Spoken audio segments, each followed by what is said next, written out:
मनोज पांडे को यहाँ की जनता और गली कूचों में वो जवाब देगी कि उनको रास्ता नहीं मिलेगा कि कैसे यहाँ जीतते थे पीडीए के दम पर, समाजवादी पार्टी के दम पर। अब कि उनको रास्ता नहीं मिलेगा, यहाँ की जनता गली गली में जवाब किया होगा, काम के दम पे उनको अपना वोट होगा। उनका काम अब की दिखाई पड़ेगा, गली कूचों में दिखाई पड़ेगा। व्यवस्था परिवर्तन मुसलमान ने कहां से अपनी बात की, कहां से विरोध किया?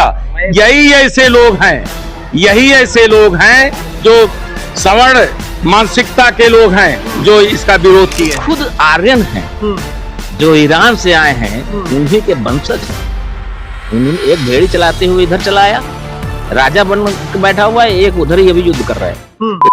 आज की स्थिति आप क्या देख रहे हैं ऊंचाहार विधानसभा क्षेत्र में? ऊंचाहार विधानसभा में पीडीए का जो एक बहुमत है जो जाग चुका है, और वो व्यवस्था परिवर्तन की लड़ाई लड़ेगा और 2027 में वर्तमान सरकार को आटा दाल चावल का भाव पता चल जाएगा। मनोज पांडे जी सत्ता के साथ हैं, संसाधनों के साथ आएंगे, उनके पास सारी मशीनरी है और उन्होंने चैलेंज किया है कि मनोज पांडे को यहाँ की जनता और गली कूचों में वो जवाब देगी कि उनको रास्ता नहीं मिलेगा कि कैसे यहाँ जीतते थे पीडीए के दम पर, समाजवादी पार्टी के दम पर। अब कि उनको रास्ता नहीं मिलेगा, यहाँ की जनता गली गली में जवाब देगी। वो तो कह रहे हैं कि हम थे तो समाजवादी पार्टी जीतती। वो सही कह रहे हैं कि वो जब समाजवादी पार्टी में, समाजवादी पार्टी की बदौलत ही जीतते थे और उनको जवाब एक एक गली में दिया जाएगा और यही की जनता देगी। कोई आधार है? आप लोग पीडीए की बात कर रहे हैं, 27 में देखा जाएगा। 27 के पहले लोग कह रहे हैं कि पीडीए का मतलब इतना परिवार डेवलपमेंट अथॉरिटी और प्रथम दावेदार अहीर। ऐसा है, मनोज पांडे के पास क्या मसाला बचा है, कौन सा दम भरेंगे? अब पीडीए उनसे अलग हो चुका है। उनको 15 साल जो विधायक पीडीए के दम पर ही हम लोगों ने बनाया है, अब की उनको पूरा आटा दाल चावल का पता। उनके पास मसाला क्या बचा है? किस मसाले से वो लड़ाई लड़ेंगे? क्या है उनके पास? क्या संख्या बल है? काम किया होगा, काम के दम पे उनको अपना वोट होगा। उनका काम अब की दिखाई पड़ेगा, गली कूचों में दिखाई पड़ेगा।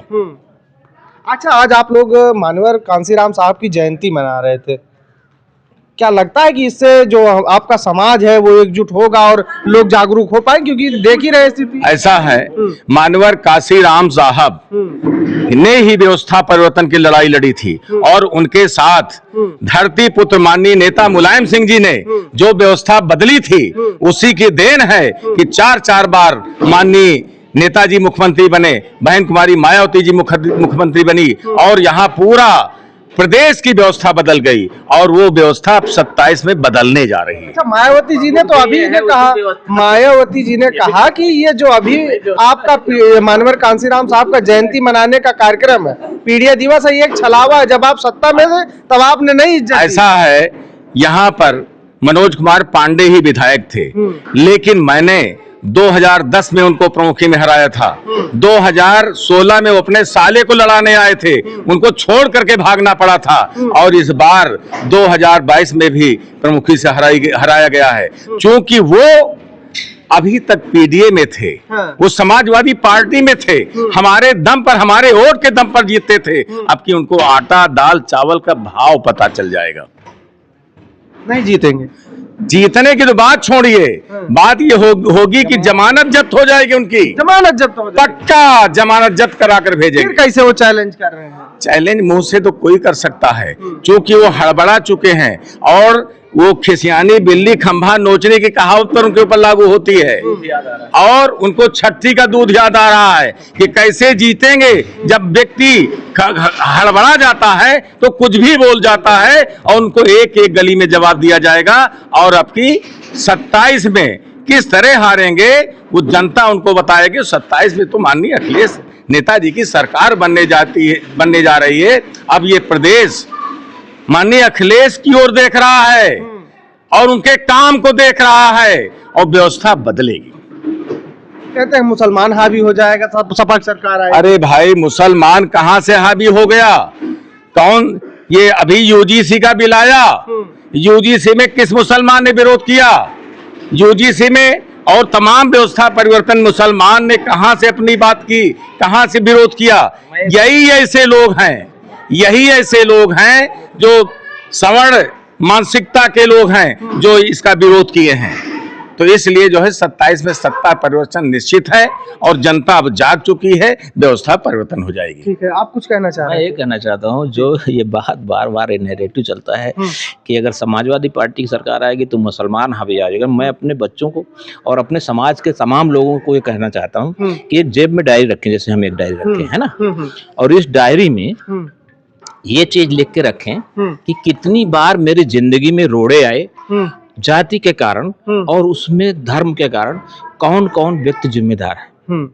हम तो नहीं सुधरे क्योंकि हमारे दिमाग में गोबर भर गया और हमने गोबर खा लिया तो हमें मुसलमान खा रहा है।